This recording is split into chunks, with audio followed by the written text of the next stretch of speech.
கேரள மாநிலம் சுல்தான் பத்தேரியைச் சேர்ந்த ரொனிஸ் தனது மனைவி மற்றும் மகனுடன் சூரிய ஒளிசக்தியில் இயங்கும் சைக்கிள் கேரவனில் கேரளா முதல் காஷ்மீர் வரை பயணம் மேற்கொண்டுள்ளார்.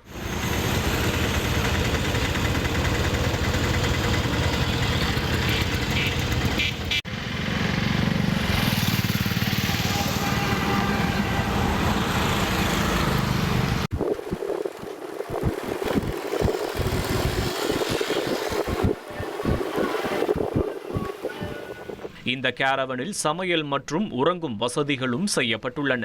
மாற்றுத்திறனாளிகளுக்கான விழிப்புணர்வை ஏற்படுத்தும் நோக்கில் தொடங்கிய இந்த பயணத்தில் திண்டுக்கல் மாவட்டம் நத்தம் வழியாக சென்றபோது வித்தியாசமான இந்த சைக்கிள் கேரவன் பொதுமக்களின் கவனத்தை ஈர்த்தது. 1,26,00,000 மனங்களை வென்ற தந்தி டிவி யூடியூப் சேனல். தவிர்க்க முடியாத தம்ப்நெயில்ஸ், கலக்கலான கான்டென்ட்ஸ். நீங்களும் இந்த குடும்பத்தில் இணைய இப்பவே சப்ஸ்கிரைப் பண்ணுங்க. அசுரபலம் கொண்ட எங்கள் டிஜிட்டல் கரங்களில் உங்கள் விளம்பரங்களை சேர்க்க வாட்ஸ்அப் பண்ணுங்க. 8939888838. Email advttv@dttv.in.